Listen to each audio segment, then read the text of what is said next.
우리 과부의 그 강청하는 기도 있죠. 그래서 그 기도를 주님이 말씀하신 이유가 기도할 때 낙심하지 말아야 될 것에 대해서 이렇게 이야기하셨잖아요. 왜냐하면 뭐 기도하다가도 보면 낙심할 때가 있다라는 거예요. 기도하는데 뭐 하나님 아버지가 들으시는 것 같지 않고, 그리고 기도해봤자 아무 소용 없는 것 같고, 상황은 변화되지 않는 것 같고. 네, 그리고 우리 오늘 찬양에 좀 적용을 해보면, 좀 뭐 우리가 지금 이 시간에 이렇게 찬양하는 게 쉽지가 않잖아요. 그리고 오늘 뭐 굉장히 덥네요. 이 앞에는 더 따뜻합니다. 조명이 있어가지고 더 따뜻해요. 근데 그 찬양할 때도 그런 느낌이에요. 제가 여러분들에게 그 주중의 광고를 통해서 우리 조금 이렇게 일찍 와서 같이 기도도 하고 그렇게 하자 이렇게 했는데, 여러분 그것이 제가 섬김이라고 그랬습니다. 여러분 그게 섬김이에요. 그래서 자리를 지켜주고 그 자리에 와 있고, 그리고 그 가운데서 주님을 기다리는 거죠. 주님을 기다리고 주님을 맞이할 준비를 하고, 그러면 여러분 그것이 하나하나 쌓이는데 그것이 큰 차이를 만들어냅니다. 뭐 오늘 왔더니 더운데 1시간 전에 와서 에어컨을 틀어놨어요. 근데도 좀 더워요. 여러분 좀 양해 좀 해주시고요. 뭐 덥고 뭐 찬양에 집중도 안 되고, 그런데 그때가 여러분 아까 기도에서 얘기한 낙심하지 말아야 될 때인 거예요. 낙심하지 말아야 될 때고, 그리고 그때가 실제로 여러분 보면 믿음이 발휘된 때입니다. 어떤 믿음이냐면 그 전에 내게 없었던 믿음이 발휘된 때예요. 그리고 그 전에 내가 활용하지 못했던, 하나님이 주시려고 하는 활용하지 못했던 그 믿음, 그거를 활용하는 거예요. 그래서 성경에 보면 여러분 나오죠. 우리의 믿음을 더하여 주시옵소서. 믿음은 자라납니다. 믿음은 자라날 수 있어요. 언제 자라느냐? 그럴 때, 그런 한계되는 상황 가운데 부딪혔을 때, 그때 낙심을 하느냐 아니면 믿음으로 나아가느냐, 여기에 달려 있어요. 낙심하면 믿음이 자라지 않고 그대로 있고, 그리고 까먹는 경우가 많습니다. 그런데 낙심할 분명한 상황인데 거기서 주님을 바라보는 거예요. 기도면 그래도 주님이 나에게 기도를 들으신다. 그래도 나는 기도할 것이다. 찬양이면 나는 그래도 찬양할 것이다. 그래도 주님이 우리의 찬양을 들으신다. 그래서 나는 그래도 찬양한다. 더워 이렇게 짜증나, 그게 아니라 그래도 나는 찬양한다. 그래도 나는 말씀을 듣는다. 그럴 때 여러분들의 믿음이 더욱더 자라나게 돼 있습니다. 그래서 여러분 그 돌파가 일어나게 될 것이에요. 우리 찬양의 영역에서도 찬양도 점점점 더 좋아질 것입니다. 우리가 계속 이런 섬김의 마음으로 나아가게 되면 우리 찬양이 점점점 더 좋아집니다. 이것이 하나하나 계속 쌓입니다. 그래서 그런 돌파들이 분명히 일어나게 되어 있어요. 그렇기 때문에 여러분 그것을 기대하시고 계속해서 여러분 이 자리 가운데 조금 일찍 나오셔서 기도로 참여해 주시면 감사하겠습니다. 오늘은 마태복음 24장 14절 이 말씀을 가지고 교회들의 성령님께 문을 열라, 활짝 열라, 그 두 번째 서론의 세 번째 시간 갖도록 하겠습니다. 그럼 지난 시간에 여러분 우리가 성령님께 문을 열어야 되는, 활짝 열어야 되는 이유가 첫 번째, 우리 성경적으로 바르기 때문입니다. 우리가 살펴봤어요. 복음서도 그렇고 서신서도 그렇고, 제일 마지막에는 요한계시록으로 봐도 어디 성령의 은사가 이제는 그쳤다, 중단되었다, 뭐 이런 사인이 전혀 없습니다. 그런데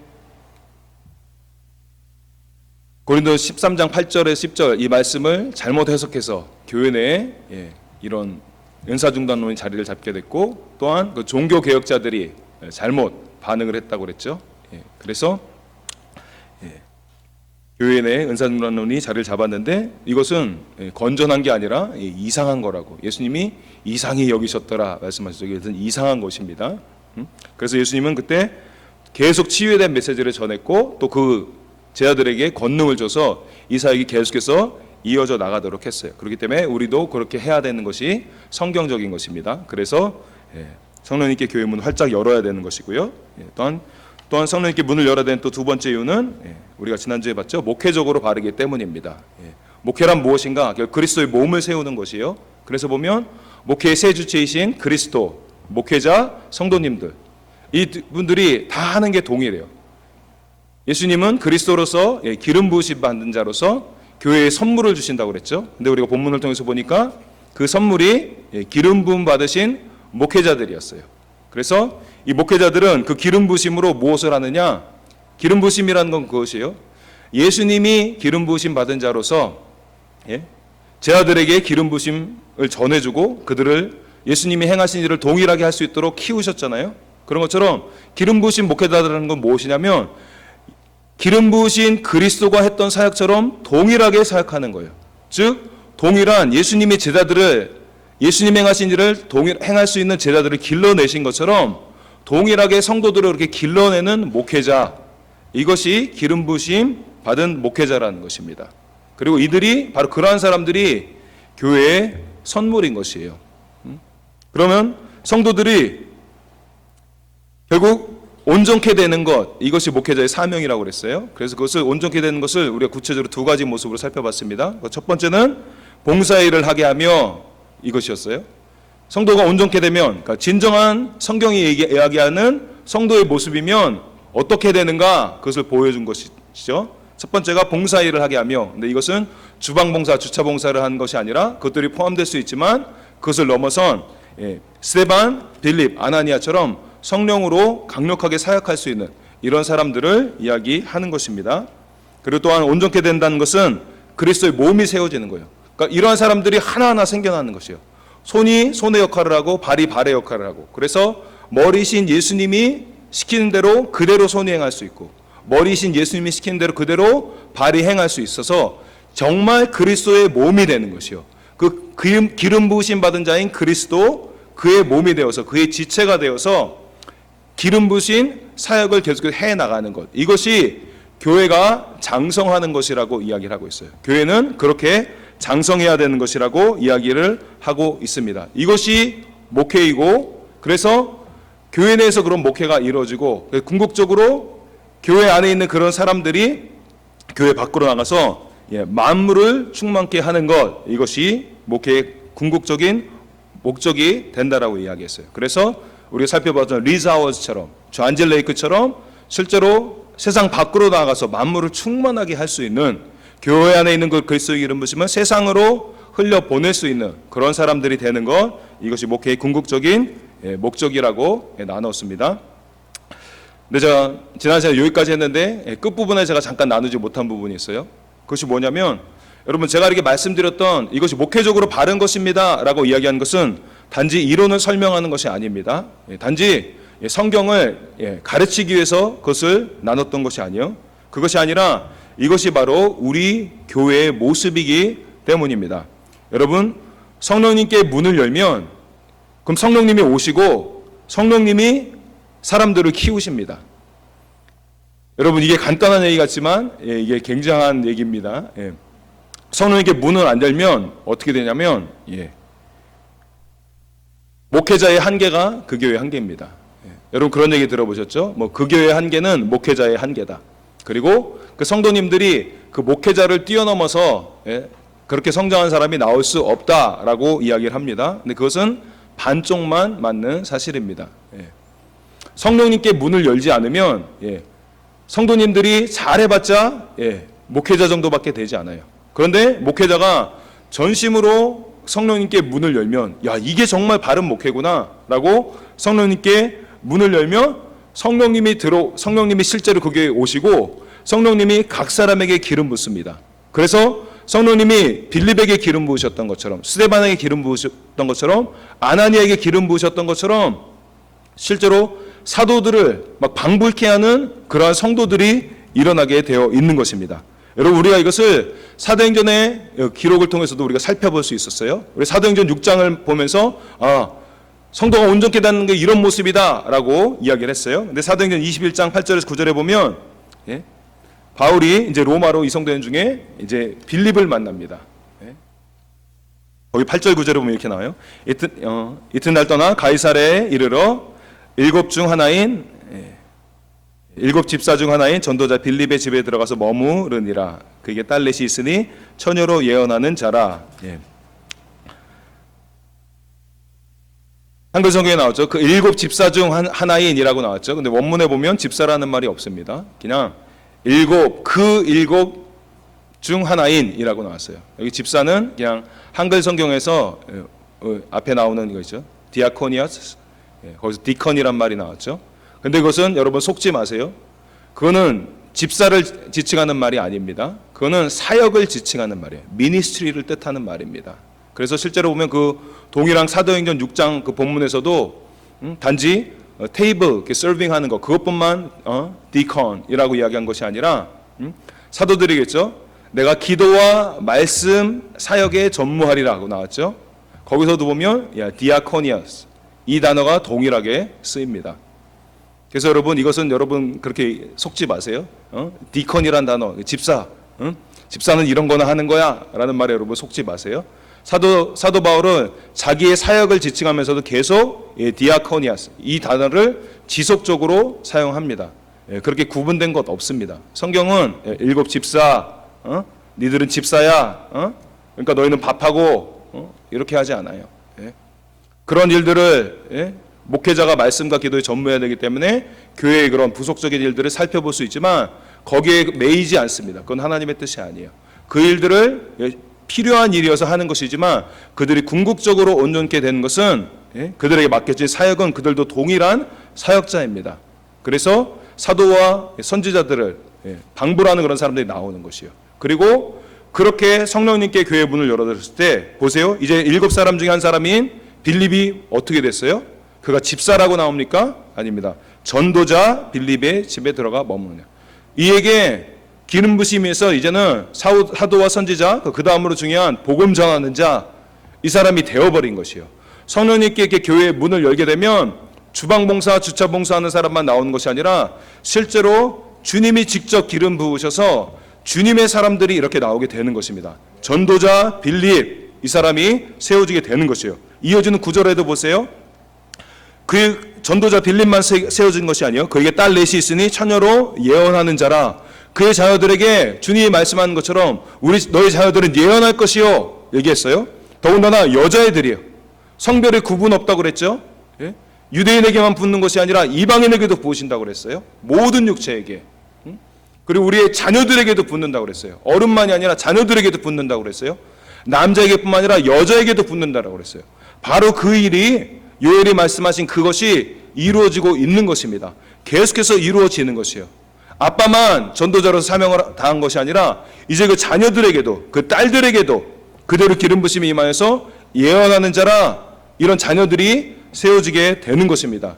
그렇게 해서 여러분 성령님께 문을 열면 목회자가 실제로 믿으면 목회자가 할 수 없는 일을 성령님이 하십니다. 그래서 열라고 말씀하시는 것이에요. 그래서 열어야 된다라고 이야기를 하는 것입니다. 목회가 바로 이렇게 성령님께 문을 여시는 것입니다. 그러면 목회자가 할 수 없는 일 그리고 성도가 이룰 수 없는 영역 그곳에까지 이룰 수 있도록 성령님이 인도하시고 그들에게 기름 부으셔서 이런 성도님들 중에서도 전도자가 나오게 되고 여기서 진짜 목회자가 크는 거예요.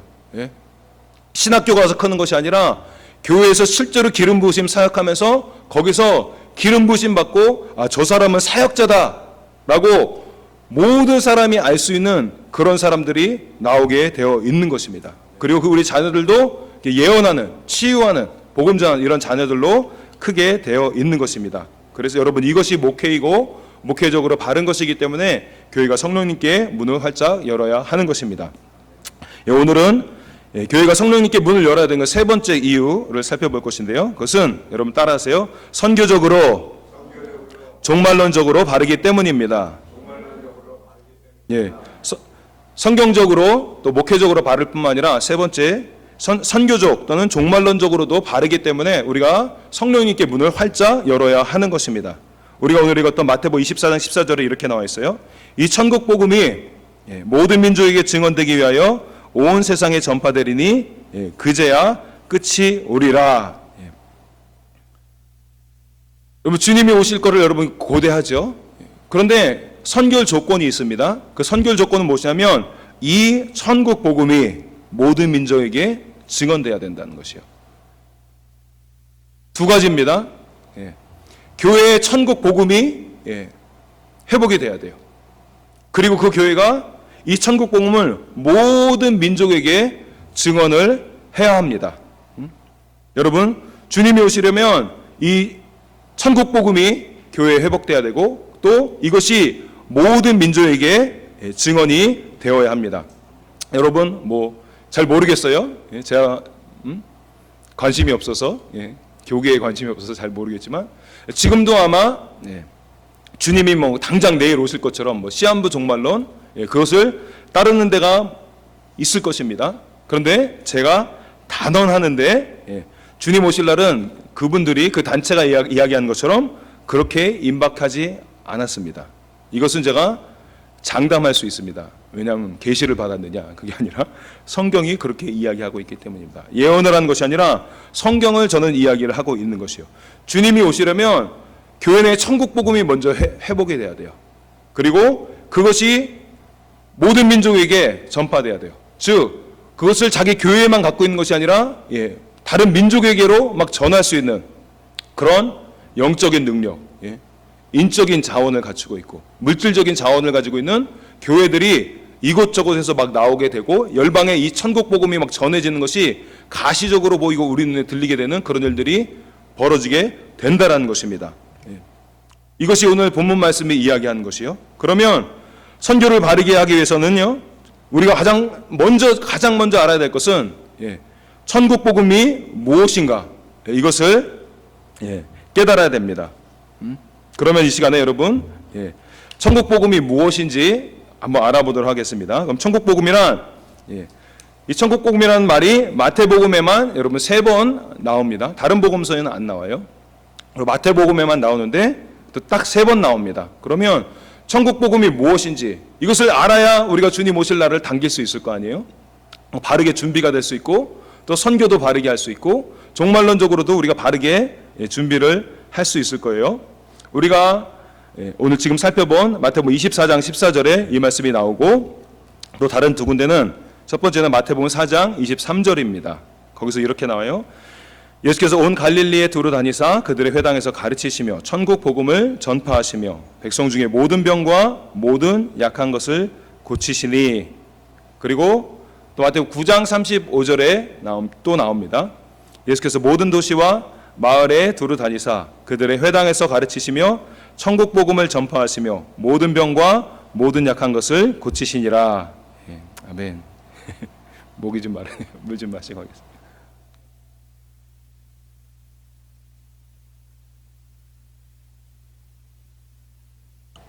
여러분, 천국 복음이라는 말이 마태복음에서요, 아까 우리가 살펴본 24장 14절에 나오고 또 4장 23절과 9장 35절에 나옵니다. 근데 여러분 좀 더워서 조금 집중이 잘 안 되죠. 근데 딴 때 같았으면 우리 영민한 우리 모든 성도님들이 다 알아차렸을 거예요. 목사님 둘 다 비슷하네요. 4장 23절과 9장 35절은 거의 유사합니다. 제가 다시 한번 읽어드릴게요. 예수께서 온 갈릴리에 두루 다니사 그들의 회당에서 가르치시며 천국 복음을 전파하시며 백성 중에 모든 병과 모든 약한 것을 고치시니. 9장 35절 예수께서 모든 도시와 마을에 두루 다니사 그들의 회당에서 가르치시며 천국 복음을 전파하시며 모든 병과 모든 약한 것을 고치시니라. 거의 유사한 구절입니다. 이것은 무엇이냐면 문학 장치예요. 제가 앞에서 천국 복음 얘기했어요. 예수님이 천국 복음 전하고 다 고쳤다. 근데 9장에서도 끝 말미에서도 천국 복음 하면서 예수님이 다 고쳤다 다 얘기했어요. 그러면 옛날에는 여러분 오늘날처럼 우리 성경이 많이 없었잖아요. 두루마리 얘기해서 앞에서 한 사람이 읽었어요. 그리고 그래서 성경을 눈으로 보는 것보다 귀로 듣는 것에 많이 의지를 했습니다. 그래서 귀에 잘 들리도록 이렇게 썼어요. 그래서 천국 복음 다 고쳤다. 그래서 그러냐고 쫙 들었더니 여기 천국 복음 다 고쳤다 그 얘기한 거예요. 그럼 귀에 쑥 들어옵니다. 그러면 이 사람들이 아는 거예요. 이 여기 천국 복음 얘기한 거구나. 이제 천국 복음 얘기합니다. 그리고 다 고치셨어요. 쭉 얘기해요. 그리고 이제 천국 복음 다 고쳤습니다. 여기까지 이제 그 얘기 이제 그만하고 이제 마치겠습니다. 라는 그런 장치예요. 여러분 설교할 때도 그렇죠. 제가 첫 번째 얘기했어요. 딱 얘기하면서 성경적으로 바르기 때문입니다 하고 막 설명했어요. 그러면서 끝에 성경적으로 바르기 때문에 우리는 성령님께 교회의 문을 열어야 됩니다. 그때 성령님이 오셔서 우리 교회에 충만하게 임하실 것입니다. 아멘! 그럽니다. 거기까지 딱 얘기한 거예요. 두 번째, 또 우리가 성령님께 문을 열어야 되는 이유는 뭐였죠? 목회적으로 바르기 때문입니다. 여러분 아시겠죠? 그렇게 하면 이제 그 다음 순서로 넘어가는구나. 여러분들이 딱 아는 거예요. 설교에서도 그것을 사용하고 있습니다. 네, 성경을 기록할 때도 그것을 그대로 사용했어요. 이것을 전문용어로 그냥 인클루지오라고 이야기를 하고 있습니다. 이런 구조에 대해서 윌킨스 교수님, 우리 탈보 신학교의 우리 신학학 교수님인데 저의 은사이신데요. 친하게 지내지는 않았어요. 그냥 수업 듣고. 마태복음의 전문가세요. 이분이 이 부분에 대해서 이 인클루지오에 대해서 이렇게 얘기했습니다. 예수님이 이와 같이 제시함으로 마태의 독자들은 예수님께서 시작하신 천국의 속성을 명확히 알게 될 것이다. 마태복음 4장부터 9장까지가 천국 복음에 대한 이야기라는 것이에요. 그래서 여러분 아는 것처럼 여러분 우리가 잘 아는 산상수훈이 나옵니다. 그렇죠? 마태복음 5장, 6장, 7장 거기가 산상수훈이에요. 거기서 천국 복음이 어떤 것인가를 가르쳐 줍니다. 그래서 말씀으로 가르쳐 주고 그 다음에는 8장, 9장에서는 이제 치유 사건들이 계속 나옵니다. 그 치유에 대해서 이야기를 하고 있어요. 그래서 윌킨스 교수님이 지적한 것처럼 이런 구조를 통해서 천국 복음이 무엇인지 그것을 명확하게 보여주는 것이라고 이야기를 하고 있어요. 이 천국 복음은 특징이 크게 두 가지입니다. 첫 번째는 따라하세요. 천국 복음은 성경적 구원론을 선포하는 바른 복음입니다. 천국 복음은 성경적인 구원론을 선포하는 바른 복음이에요. 그러니까 잘못된 구원론이 교회 내에 들어와 있다라는 것이에요. 그런데 그것을 바르게 선포하는 바른 복음입니다. 이것이 천국 복음의 첫 번째 특징입니다. 우리가 읽었던 마태복음 4장 23절에 이렇게 나왔어요. 예수께서 온 갈릴리에 두루다니사 그들의 회당에서 가르치시며 천국 복음을 전파하시며 천국 복음을 전파했다라고 나와 있어요. 그러면 그 천국 복음의 내용이 무엇인가? 그 천국 복음을 전파했다라고 나왔어요. 그러면 그 앞에를 보면 나오겠죠. 바로 앞에 4장 17절에 이렇게 나옵니다. 이때부터 예수께서 비로소 전파하여 이르시되 회개하라 천국이 가까이 왔느니라 하시더라. 여기도 전파했어요, 예수님이. 근데 그 내용이 무엇이냐면 회개하라 천국이 가까이 왔느니라 하시더라. 여러분 이것은 또 조금 앞으로 가면 바로 앞장에서 3장에서 세례 요한이 외쳤던 그 외침과 동일한 것입니다. 3장 1절 2절에 이렇게 나와 있어요. 그때 세례 요한이 이르러 유대 광야에서 전파하여 말하되 또 전파하죠. 그 내용이 무엇이에요? 회개하라 천국이 가까이 왔느니라 하였으니 이도 천국 복음을 전파했어요. 천국 복음의 구체적인 내용은 8절부터 나옵니다. 그러므로 회개에 합당한 열매를 맺고 속으로 아브라함이 우리 조상이라고 생각하지 말라. 내가 너희에게 이르노니 하나님이 능히 이 돌들로도 아브라함의 자손이 되게 하시리라. 이미 도끼가 나무 뿌리에 놓였으니 좋은 열매를 맺지 아니하는 나무마다 찍혀 불에 던져지리라. 천국 복음에 대해서 하지 말아야 될 것이 있고 해야 될 것이 있다고 나와요. 그것은 하지 말아야 될 것은 무엇이냐면 속으로 아브라함이 우리 조상이라고 생각하지 말라. 이것에 대해서 경고해 주는 게 천국 복음입니다. 그러니까 아브라함의 자손이라고 다 천국에 가는 게 아니라는 것이에요. 그러면 어떻게 해야 천국 가느냐? 해야 될 것은 무엇이냐면 8절에 나옵니다. 회개에 합당한 열매를 맺고 회개에 합당한 열매를 맺어야 된다는 것이에요. 지금 천국이 다가오고 있는데 단지 아브라함의 육적인 자손이라고 그 사람이 천국에 들어갈 수 있는 게 아니라는 거예요. 어떤 사람이 그럼 천국에 들어가는가? 회개에 합당한 열매를 맺는 사람. 이 사람이 천국에 들어갈 사람이다라고 이야기하고 있는 것입니다. 여러분 이것이 천국 복음이에요. 천국 복음은 성경적인 바른 구원론, 바른 복음입니다. 회개에 합당한 열매 없이요, 즉 행함이 따르는 산 믿음이 없이 구원의 확신만 가지고 살아가고 있는 신자들이 많죠. 여전히 죄 가운데 살아가고 있는데 죄를 끊을 생각도 없어요. 죄가 여전히 좋아요. 예전에 방탕했던 삶, 음란했던 삶, 그대로 사는 게 여전히 좋아요. 교회는 나오지만 시간이 있으면 그거 죄 짓는 데 써요. 그리고 생각에 여유가 있으면 그것을 생각으로 범죄하는 데 씁니다. 죄 가운데 여전히 살고 있어요. 정말 회개하지 않아요. 돌이키지 않아요. 삶이 변화되지 않아요. 진짜 달라진 열매, 그 증거가 보이지 않아요. 그런데 자기가 교회 다닌다는 것 때문에, 자기는 구원의 확신이 있다라는 것 때문에 자기는 당연히 천국에 갈 것이라고 생각하고 있는 사람들, 오늘날에도 이런 성도들이, 성도가 아니죠, 이런 교인들이 많이 있지요. 이런 사람들이 바르게 들어야 될 그런 진정한 구원론이에요. 오늘날만 여러분 교회 상태가 그랬던 것이 아니에요. 세례 요한 당시에도, 예수님 당시에도 잘못된 구원론 가지고 자기는 아브라함의 자손이라고 하면서 정말 신정한 열매를 맺지 않으면서도 자기는 당연히 천국에 갈 것이라고 생각을 하고 있었습니다. 바로 이것에 대해서 일침을 가하는 성경적인 가르침, 진정한 구원론, 이런 바른 복음, 이것이 천국 복음의 첫 번째 특징입니다. 또한 여러분, 천국 복음에 또 다른 특징이 있어요.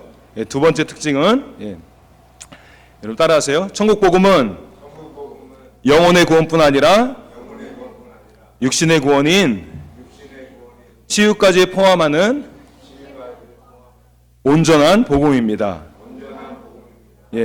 천국 복음은요, 영혼의 구원, 이걸 바른 구원을 통해서 영혼을 구원해요. 근데 거기만 그치는 것이 아니에요. 또 다른 특징이 있습니다. 영혼의 구원뿐만 아니라 육신의 구원인 치유까지 포함하고 있는 온전한 복음이에요. 반쪽짜리 복음이 아니에요. 부분적인 복음이 아니에요. 바라야 되는데 복음이 바라야 돼요. 바라야 될 뿐만 아니라 복음의 전체 내용을 전해줄 수 있어야 되는 것이에요. 그래서 천국 복음은 첫 번째로 바른 복음, 진정한 구원을 전하는 바른 복음이고, 또한 천국 복음은 두 번째로 영혼의 구원뿐만 아니라 육신의 구원인 치유까지 포함하는 것이에요. 그래서 그런 면에서 온전한 복음이라고 이야기를 할 수 있는 것입니다. 여러분 덥죠? 더우셔도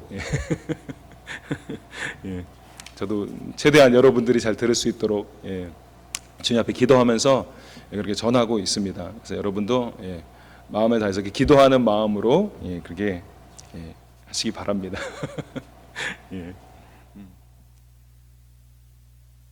천국복음은 여러분 이렇게 치유까지 포함하고 있는 온전한 복음이에요. 우리가 읽었던 그 말씀을 살펴보면 마태복음 4장 23절 24절에 이렇게 나옵니다. 예수께서 온 갈릴리에 두루 다니사 그들 회당에서 가르치시며 천국복음을 전파하시며, 예수님이 여기서 끝난 게 아니에요. 천국복음을 전파했어요. 바른 구원론을 전했어요. 백성 중에 모든 병과 모든 약한 것을 고치시니 그의 소문이 온 수리아에 퍼진지라. 사람들이 모든 앓는 자 곧 각종 병에 걸려서 고통당하는 자, 귀신 들린 자, 간질하는 자, 중풍병자들을 데려오니 그들을 고치시더라. 우리가 읽었던 인클루지의 끝부분 마태복음 9장 35절에 동일하게 나옵니다.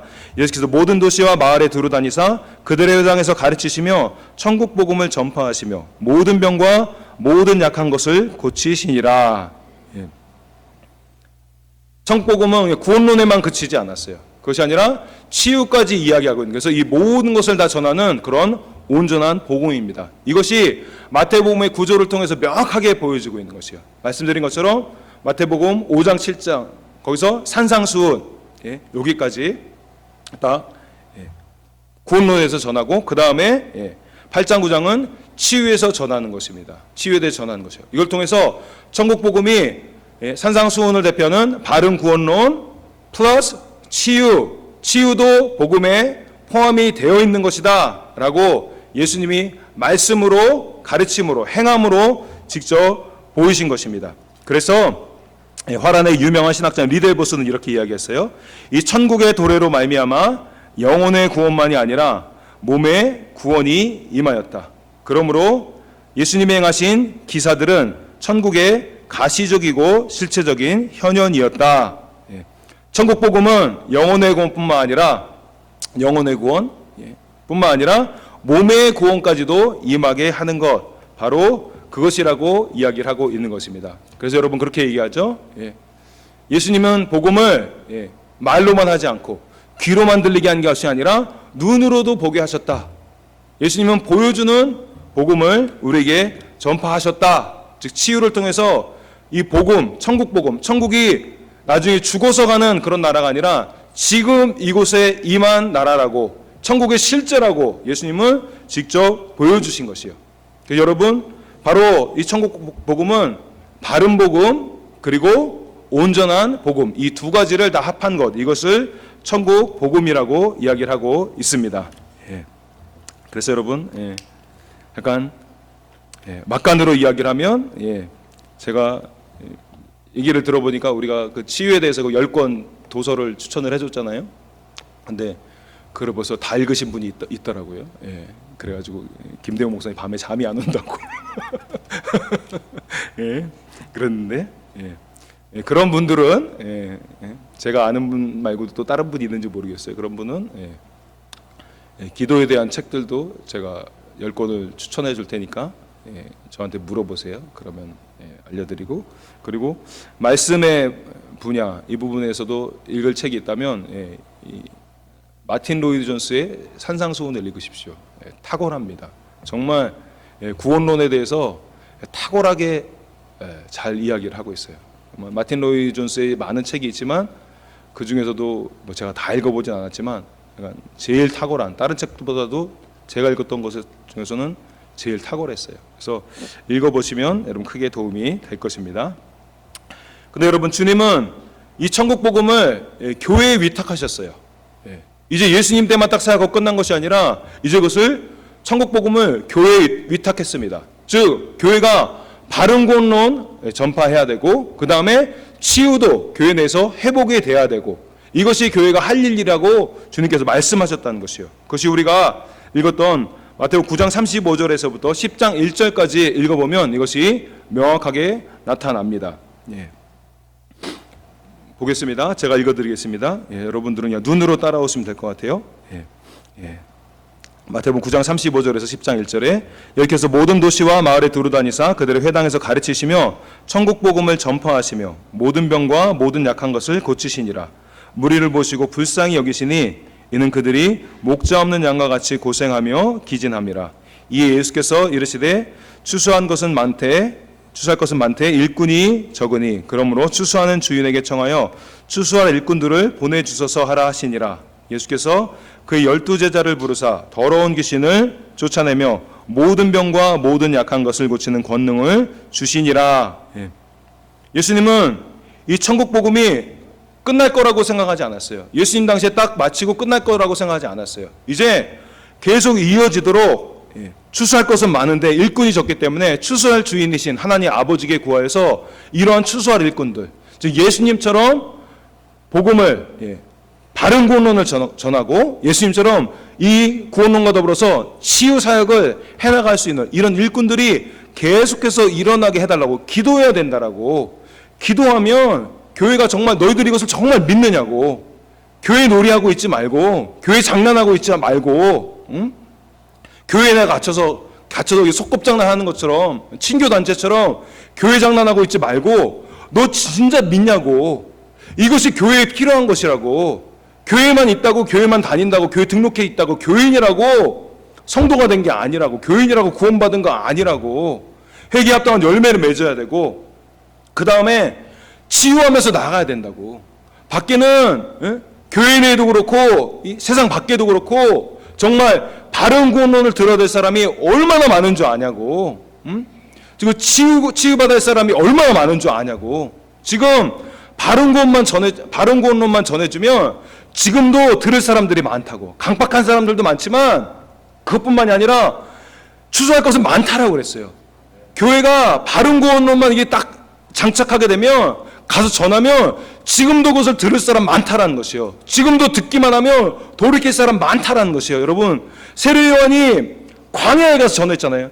그런데도 들을 사람들이 몰려들었어요.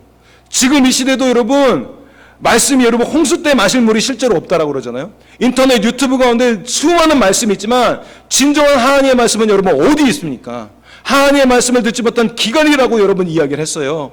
세례 요한이 광야에 나가서 이야기를 했을 때, 말씀을 전파할 때 바른 복음을 전하니까 사람들이 그리로 몰려드는 거예요. 빈들이 하나님의 말씀 빈들에서 사가랴의 아들 세례 요한에게 임하니라. 말씀이 임해야 돼요.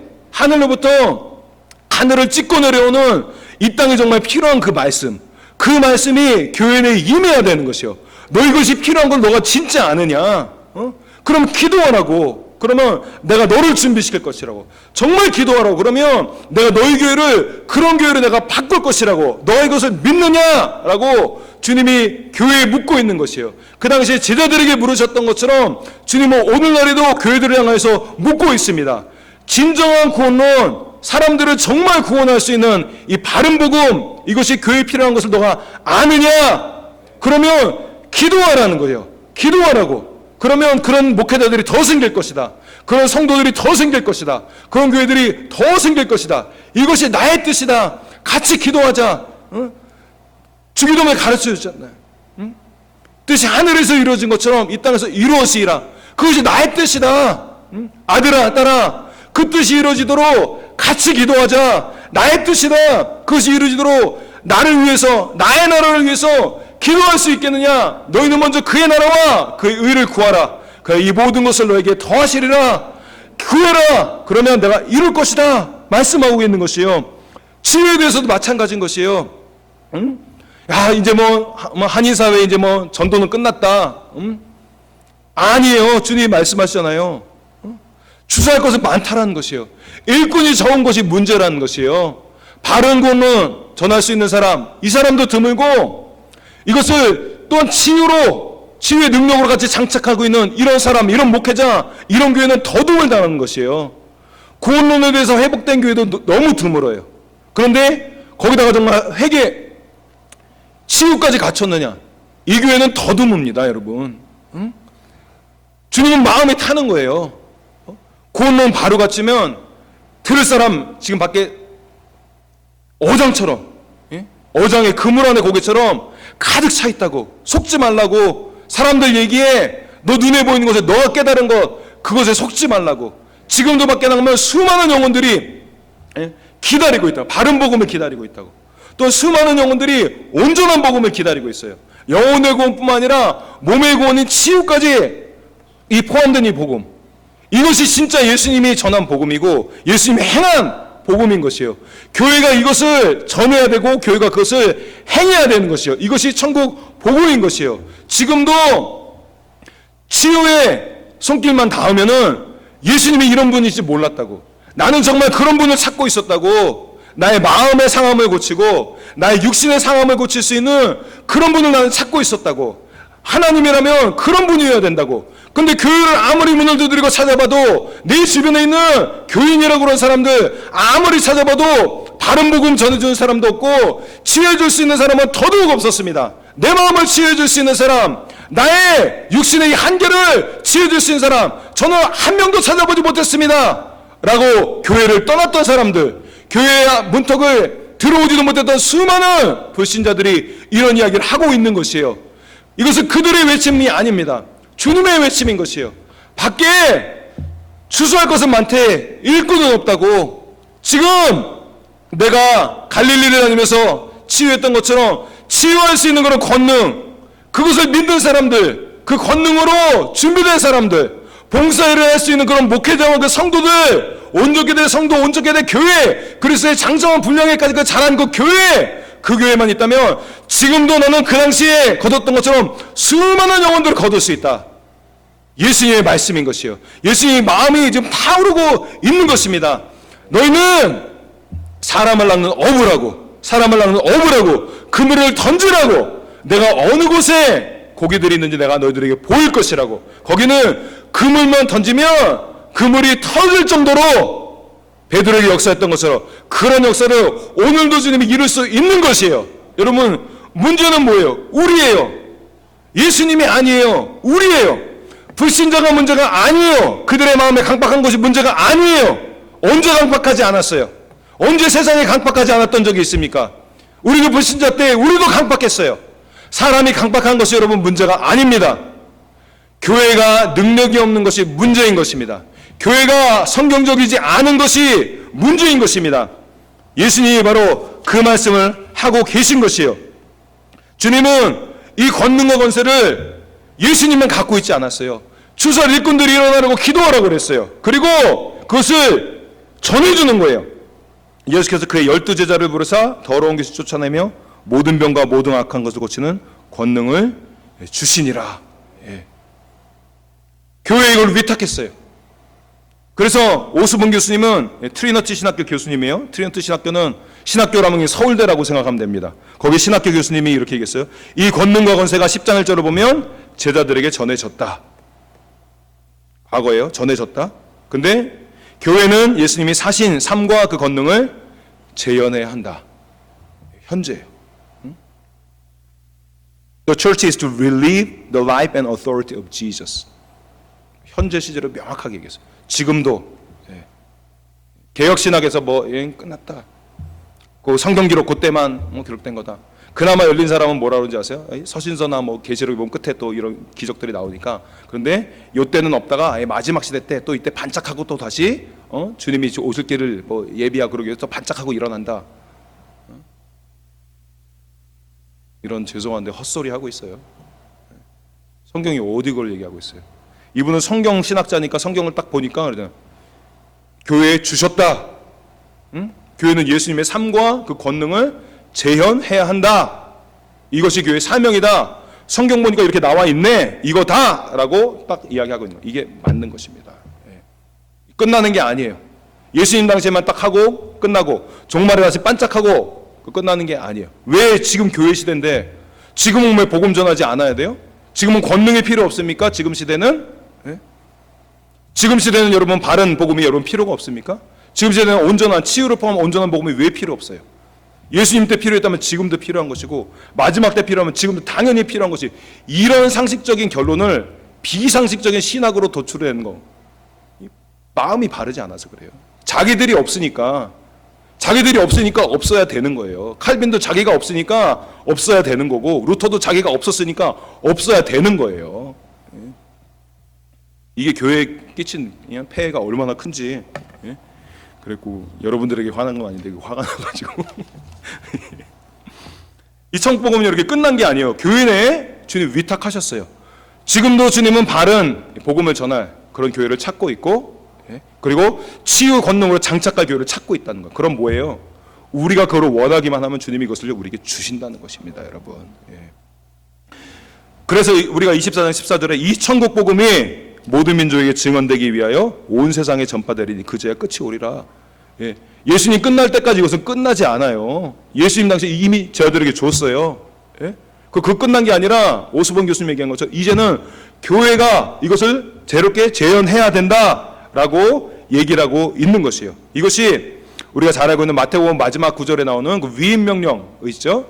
그 부분을 보면 더 명확하게 나와 있습니다. 우리 한번 여러분 또 같이 한번 찾아보겠습니다. 우리 잘 아는 말씀이죠. 마태복음 마지막 장 28장 18절에서 20절 우리 이 말씀 또 중요한 말씀이니까 한번 살펴보도록 하겠습니다.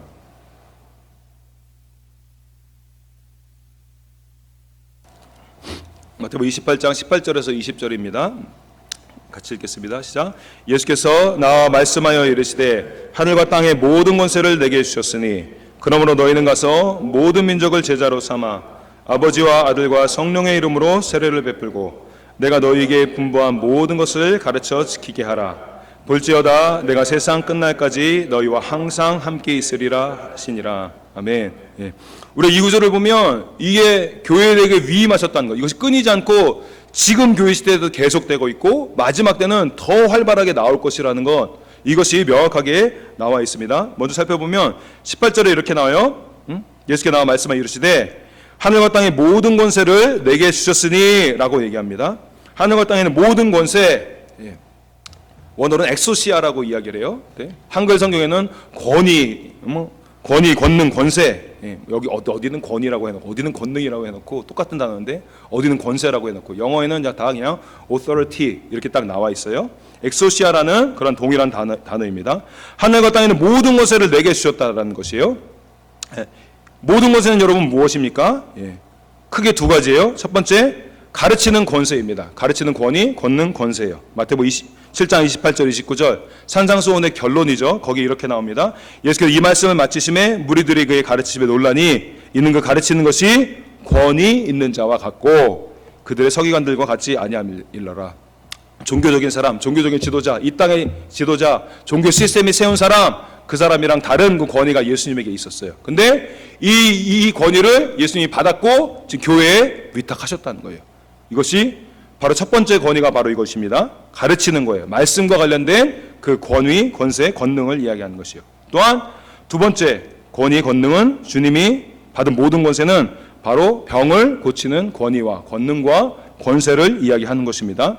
마태복음 9장 8절에 무리가 보고 두려워 이런 권능을 사람에게 주신 하나님께 영광을 돌리니라. 치유 가운데 하나님의 권능이 들어간 것을 보았어요. 또한 우리가 방금 읽은 마태복음 10장 1절에 예수께서 그 12제자를 부르사 더러운 귀신을 쫓아내며 모든 병과 모든 약한 것을 고치는 권능을 주시니라. 이 제자들에게 또한 예수님만 갖고 있는 제자들이 주셨어요. 그 다음에 우리가 읽은 이 위임 명령에 28장 18절에 예수께서 나와 말씀하여 이르시되 하늘과 땅의 모든 권세를 내게 주셨으리. 이것입니다. 말씀을 가르칠 수 있는 권세, 바른 복음, 그것이에요. 성경적인 구원론, 바른 복음, 말씀을 전할 수 있는 권세, 이것을 예수님이 받아서 교회에 주셨어요. 또한 다른 권세가 무엇이요? 병을 고치는 권세, 마태복음 8장에서 9장에 나왔던 바로 그 권세, 이것을 예수님이 받아서 교회에 주셨으니 라는 것이에요. 바른 복음과 온전한 복음, 이것을 전할 수 있는 그런 권세를 내가 받았고 그것을 교회에 주었다. 그러므로 너희가 이제는 가야 된다라고 말씀하는 것이죠. 그리고 19절에 보면 나와요. 그럼 너희는 가서 모든 민족을 제자로 삼아라는 것이에요. 제자 삼으라는 것이에요. 무슨 말이에요? 내가 너희를 제자 삼았던 것처럼, 내가 너희를 바른 복음으로 제자 삼았던 것처럼, 내가 너희들을 치유를 보이면서 온전한 복음으로 제자 삼았던 것처럼 너희들도 동일하게 제자 삼으라는 것이에요. 그래서 모든 민족에게, 한 나라에만 그렇게 하지 말고 국한돼서 하지 말고 모든 민족에게 내가 제자를 삼았던 방식으로 바른 복음과 온전한 복음을 전해서 너희들 이것을 계속해서 이어나가라 라고 주님이 이야기하고 있어요. 그래서 계속해서 퍼져 나가게 되어 있다는 것이요. 온전한 복음을 전하면, 바른 복음을 전하면 이것이 한 족속에게, 한 동네에 머물러 있지 않고 예수님이 여러 도시를 다니셨던 것처럼 이 복음이 전해지면 그 부락이 바뀌고 그 마을이 바뀌고 그 도시가 바뀌고 그 나라가 바뀌게 되고, 나라가 바뀌게 되면 그 옆 나라로 계속해서 전해지는 이런 들풀이 번지는 것 같은 이런 영향력들이 발휘되게 될 것이다. 너희들이 지켜봐라. 모든 민족에게 내가 했던 대로 그대로 너희들이 제자 삼는 사역하면 이것이 모든 민족에게 들풀처럼 퍼져가게 될 것이다 라고 예수님이 이야기하고 있습니다. 또한 20절에 이렇게 나오죠. 내가 너에게 분부한 모든 것을 가르쳐 지키게 하라. 바로 말씀드린 바로요. 제자를 삼는데 교회에서 얘기하는 뭐 제자 훈련 그런 거 말고 성경에서 벗어났고 말만 제자 훈련 하지 거기 뭐 치유가 있어요? 바른 구원론이 있어요? 없잖아요. 벗어났어요. 내가 너희에게 분부한 것을 지키라는 거예요. 내가 너희에게 분부한 이 바른 복음, 내가 너희에게 분부한 이 온전한 복음, 이것을 가르쳐서 지키게 하라. 전통적인 가르침 그거 말고 내가 전한 것 그것을 지키라는 것이요. 그리고 내가 너희에게 분부한 모든 것을 가르쳐 지키게 하라고 그랬어요. 바른 복음만 전하는데 거기서 그치지 말고 바른 복음도 전해야 되고 온전한 복음도 전해야 된다. 온전한 복음, 치유만 막 하고 있지 말고, 영성운동이 잘 들어야 돼요. 치유만 하고 있지 말고 바른 복음, 정확한 하나님의 말씀, 구원론, 이것도 전해야 된다. 내가 너에게 분부한 것을, 그리고 모든 것을 그들에게 가르치고 지키게 해라. 이것이 교회의 위임한 사명이에요. 그러면 우리가 잘 알고 있는 볼지어다 내가 세상 끝날까지 너희와 항상 함께 있으리라 하시니라. 이런 너희와 진정한 복음, 바른 복음, 그리고 온전한 복음, 예수님이 가르친 모든 것을 가르쳐 지키게 하는, 이게 정말 교회에 필요해. 이것을 붙들고 그것이 임하도록 기도하고 그것이 자기 것이 되온 이러한 사람들에게 볼지어다 내가 세상 끝날까지 너희와 항상 함께 있으리라. 함께 있을 것이라는 거예요. 너희가 정말 이걸 믿으면 주님 우리가 할 수 있을까요? 제 아들도 그랬어요. 예수를 배웠으나 여전히 의심하는 자들도 있더라. 그들에게 예수님이 그러므로 너희는 가서라고 했어요. 우리가 할 수 있을까요? 너 할 수 있어. 넌 이것을 믿잖아. 너의 부족하지만 넌 이것을 믿잖아. 너의 권능이 부족하지만 주님 제가 예수님이 할 자신이 없는데요. 할 수 있어. 왜냐하면 너가 이것을 믿기 때문에. 그리고 이것을 믿는 자들에게 내가 세상 끝날까지 항상 함께 할 것이다. 이것은 세상 끝날까지 이어지는 사역이라는 것이, 주님 오실 때까지 이 사역은 계속돼야 돼요. 그리고 그런 사람에게 바른 복음, 온전한 복음, 이것을 다 믿는 사람에게 예수님이 함께 하실 것이라고 이야기를 했습니다. 볼지어다 라고 했어요. 두고 봐 이 얘기예요. Behold 이것이요. You will see. 너희들 두렵지? 부담되지? 내가 할 수 있을까? 우리가 감당할 수 있을까? 너희들 그런 의심이 생기지? Behold. 두고 보라는 거예요. You will see. You will see. 왜냐하면 내가 너희와 함께 할 것이기 때문에. 바른 복음 전해야 되니까 사람 눈치 보지 않고 성도들 눈치 보지 않고 교계 눈치 보지 않고 바른 복음 전하는 거예요. 또 온전한 복음 전하는 거예요. 어렵다라고 피하지 않고 부담된다라고 피하지 않고 이거 정말 해야 돼요. 영혼의 구원을 위해서 주님 정말 해야 되는 거예요. 그러면 바른 복음 전하는 사람 눈치 보지 않으니까, 사람 의지하지 않으니까 예수님이 함께 해주신다는 거예요. 지혜를 포함한 온전한 복음 전하면 이게 어렵지만 부담되지만 피하지 않고 예수님 의지가 가능한 거니까, 예수님 의지할 것이니까 그럼 내가 함께 해줄게 라고 예수님이 말씀하고 있는 것입니다. 여러분 이것이 최고의 선교의 길입니다. 그래서 여러분 이것이 바로 천국 복음을 전해야 되는 거예요. 이것이 최고의 길이기 때문입니다. 부담스러워요. 바른 복음 전하면 무지한 사람들 공격하고 그렇습니다. 그래도 해야 돼. 우리 사람을 위한 교회가 아니기 때문에, 우리는 예수님의 몸이기 때문에 그렇게 해야 돼요. 여러분 예수님이 어려운 일을 시키려고 우리에게 부담 주려고 이거를 우리에게 맡기시는 것이 아닙니다.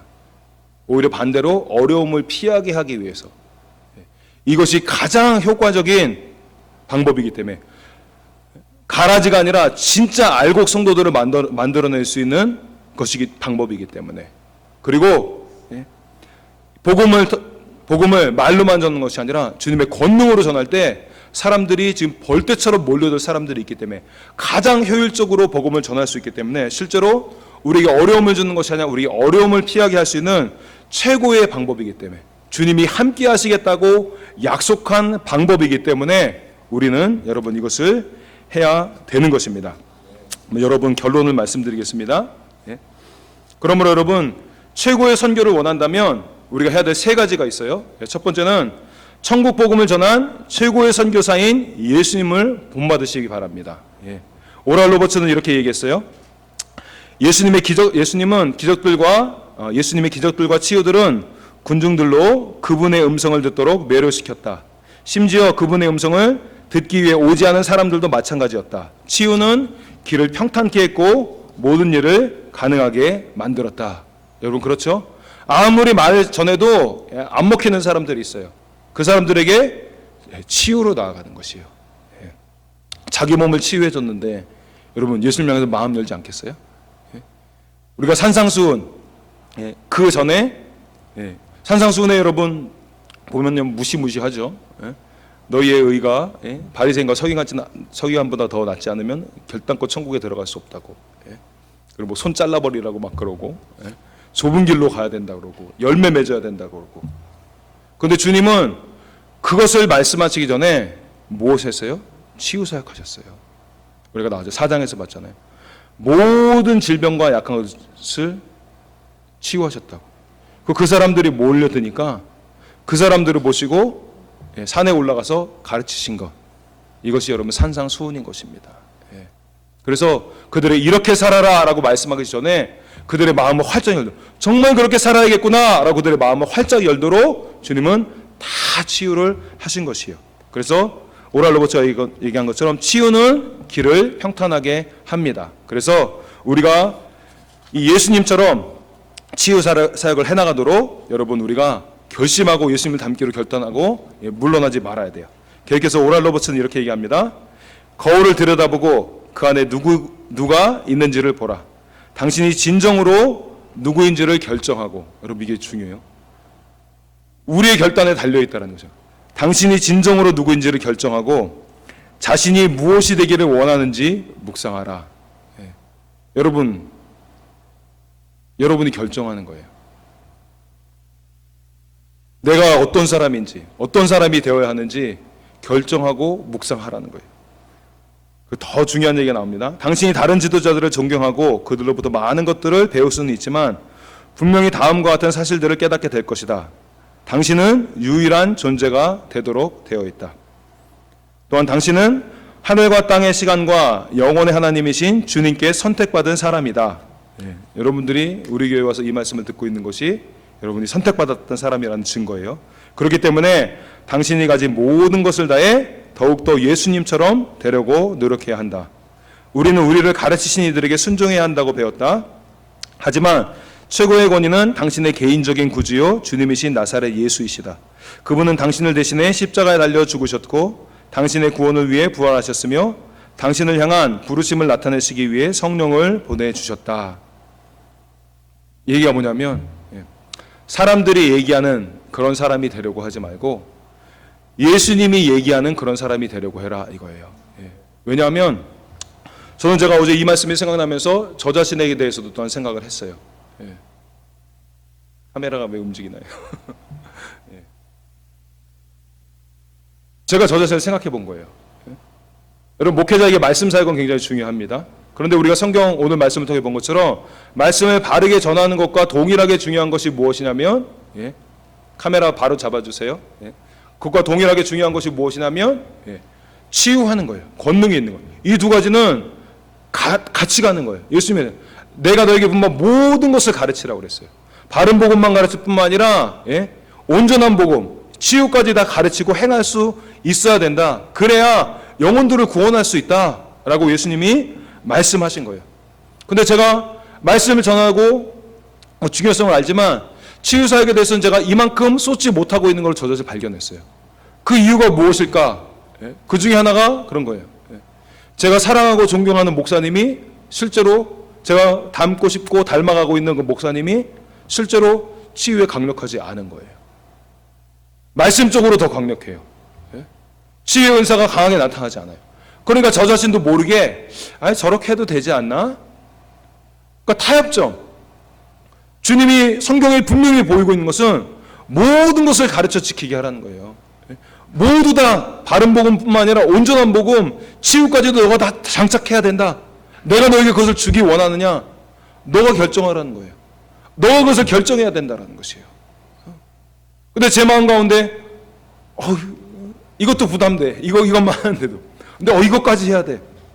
그러니까 여러 이유들로 인해서 부담이 되는 부분도 있으니까 치유에 대해서는 마음을 쏟아야 되는 만큼 성경이 이야기하고 있는 만큼 제가 마음을 쏟지 못하고 있는 것을 보고 있는 거예요. 그 중에 한 원인 중에 하나가 무엇인가? 앞서간 지도자들, 제가 존경하는 지도자들, 저에게 여기까지만 해라고 이야기는 하지 않지만 그분들의 모습을 보니까 거기까지만 하고 있는 거예요. 그러니까 나도 거기까지만 해도 되지 않나? 치유는 다른 사람들로 돌파하라고 그래. 치유하면서 누가 돌파하나?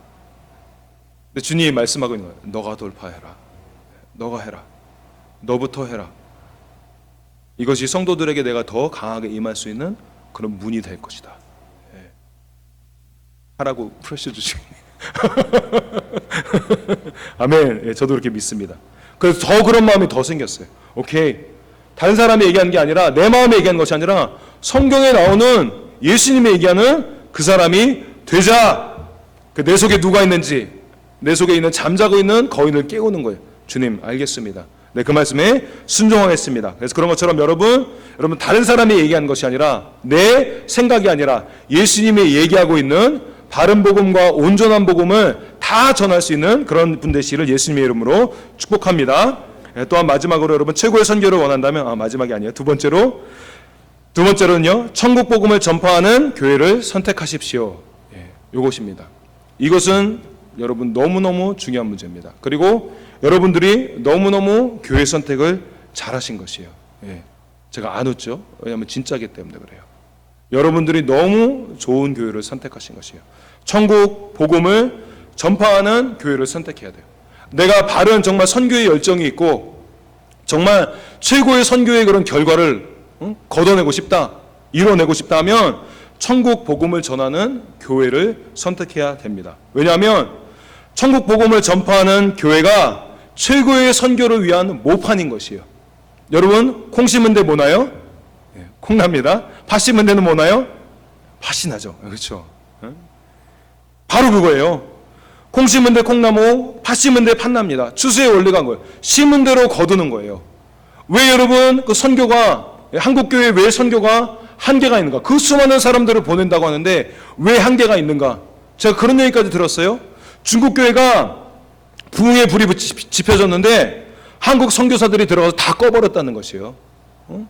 가서 막 성령님, 말씀은 부족해도 성령님께 막 기도하고 울부짖고 그 성령의 은사가 막 임하고 그 치유하고 막 이랬던 중국교회, 성령으로 시작한 중국교회 제자훈련, 강해설교, 성경 공부로 무장하고 성령에 대해서는 무지한 이런 한국교회 출신의 선교사들이 나가서 제자훈련하면서 불을 다 꺼버렸다는 거예요. 강해설교 가리키면서 그냥 불을 다 꺼버렸어요. 성경 공부하면서 불을 다 꺼버렸다는 저 이런 소식을 믿을 만한 소식통을 통해서 들었어요. 이게 여러분 뭐예요? 심은 대로 거두는 거예요. 강해설교만 하는 사람이 가면 그럼 그 사람이 가서 선교지가 뭐 할 것 같아요? 강해 설교하고 있어요. 강해 설교해야 된다고 가르치고 있어요. 성경 공부하다가 한 사람이 가면 가서 성경 공부하고 있어요. 자기 그대로 자기가 여기서 배웠던 그거 그대로 심어 놓습니다. 자기가 다녔던 교회에 있는 모습 그대로 합니다.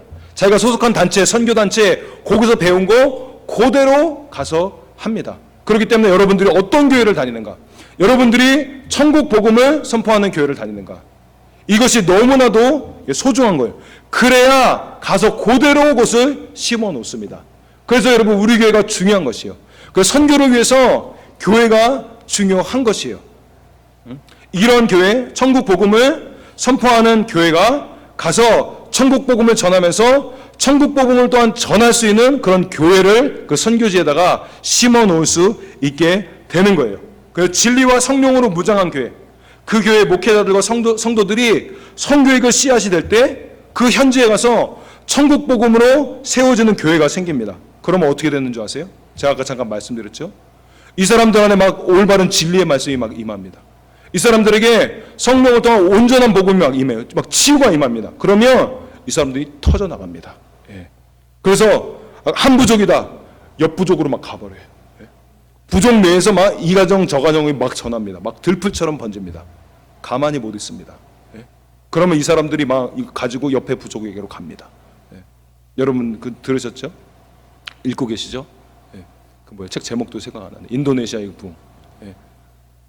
뭐예요? 책 제목이 뭐예요? 급하고 강한 바람처럼. 이 사람들이 한 족속에게 임하니까 막 다른 족속으로 막 가는 거예요. 그 마을을 변화시킵니다. 그 족속이 막 변화돼요. 도시가 변화되고 나라가 변화됩니다. 이 변화된 나라가 다른 나라를 변화시킵니다. 이것이 주님이 가지고 있는 전략이에요. 그래서 땅끝까지 모든 족속에 그러므로 너희는 가서 이 말씀이 바로 이런 원리 때문에 이루어지게 되어 있는 것입니다. 이것이 주님 오실 길을 평탄케 하는 길이고 이런 천국 복음을 전하는 것이 주님 오실 길을 앞당길 수 있는 최고의 선교 방법인 것입니다. 그렇기 때문에 바른 복음, 온전한 복음을 전하는 그런 교회를 선택해서 다녀야 되는 것입니다. 또 마지막으로 최고의 선교를 원한다면 천국 복음의 추수꾼이 되기를 기도하시기 바랍니다. 말씀을 읽지 않겠어요? 아까 우리가 9장에 나왔죠? 추수할 것은 많되 일꾼은 적으니 추수의 아버지께 추수할 일꾼들을 보내주셔서 하고 기도하라고 그랬어요. 그런데 그 10장 1절에 이렇게 나옵니다. 기도하라고 그랬는데 예수께서 그의 12제자를 부르사, 처음에는 제자들에게 모두에게 얘기했어요. 제자들 모두에게 이야기한 것입니다. 기도하라. 근데 10장 1절에 보면 예수께서 그의 12제자를 부르사 더러운 귀신을 쫓아내며 모든 병과 모든 약한 것을 고치는 권능을 주시니라. 12명에밖에 안 줬어요. 일꾼이 모자라다면서요. 주님, 그러면 제자들에게 다 줘야지 왜 12명한테만 줘요? 이상하죠? 12명만 진짜로 믿었어요. 12명만 진짜로 기도했어요. 12명만 진짜 깨어지는 마음으로 기도한 것이에요. 리더에버스는 이에 대해서 이렇게 얘기했어요. 예수께서는 천국 도래의 책임, 즉 제자들이 세상으로 나가기 전에 하나님께 나가 그들의 과업을 수행할 수단을 그들에게 주십사고 기도해야 할 책임을 제자들에게 부과하셨다. 천국 도래의 책임, 이게 제자들의 책임이라는 거예요. 이런 사람들에게 주님이 그 권위를 부으십니다. 여러분, 이것이 여러분의 책임이라는 걸 아세요? 천국이 이 땅 가운데 임해야 되는 거, 그게 나의 책임이라는 거예요. 우리 교회의 책임이라는 거예요. 이 지역에 바른 복음이 안 전해지고 있어요. 왜요? 나 때문에 그래요. 우리 교회 이 지역에 온전한 복음이 안 전해지고 있어요. 나 때문에 그래요. 그게 내 책임이라는 걸 통감하지 못한 거예요. 그러면 12제자는, 그 수많은 제자들 중에서 이 12제자는 어떻게 했던 거예요? 예수님이 추수할 것은 많되 추수할 일꾼은 적으니 그러므로 추수할 주인에게 청하여 추수할 일꾼들을 보내주셔서 하라. 이랬을 때 그들의 가슴은 찢어졌습니다. 찢어졌어요. 내가 나가야 되는데, 나가고 싶은데 권세가 모자란 거예요. 나에게 치유가 너무 약한 거예요. 예수님이 하시는 거는 봤는데 내가 그걸 행할 수 있는 믿음은 없는 거예요. 그런데 괜찮아요. 여러분들에게 찢어지는 마음이 있어요? 상한 마음이 있어요? 천국이 이곳에 임하지 않았기 때문에 마음이 너무 아픈 거예요. 그럼 여러분들이 가능성이 있습니다. 그러면 그 사람은 기도합니다. 진짜로 기도합니다. 그래서 하늘 아버지의 이 땅 가운데 천국 복음을 전해주고 싶은 그 간절한 마음, 이걸 알아요. 그리고 이 땅 가운데 천국 복음이 전해지지 않아서 애타하면서 부르짖고 있는 그 영혼들의 그 상한 마음, 그게 그들에게 들립니다. 그래서 애통하는 마음으로 자기의 능력 없음에 대해서 부르짖게 되고, 애통하는 마음으로 이 땅의 상황에 대해서 부르짖게 되고, 애통하는 마음으로 아버지의 마음을 나에게 달라고 그들이 부르짖게 됩니다. 이 12명은 진짜 그렇게 기도한 사람들이에요.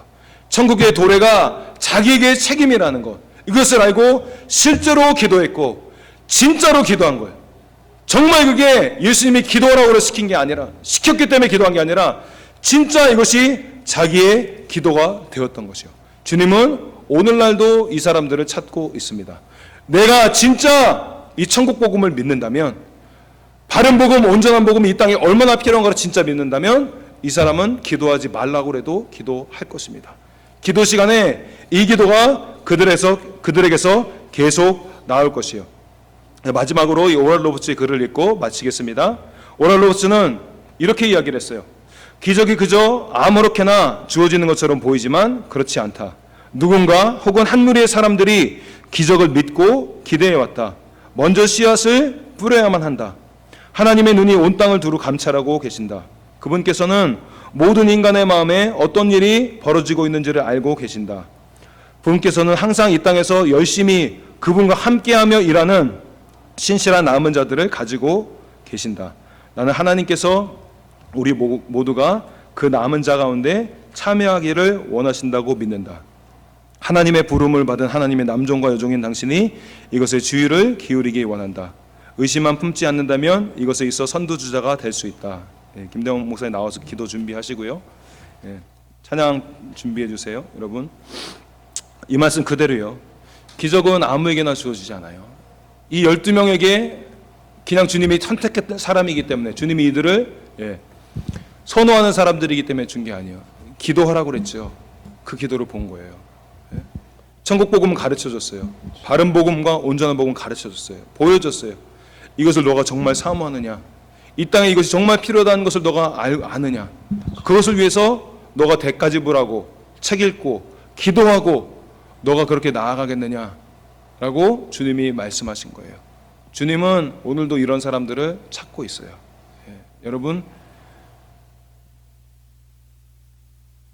주님은 하나님의 사람들이 이것을 귀 기울이기 원하세요. 집중하기 원하세요.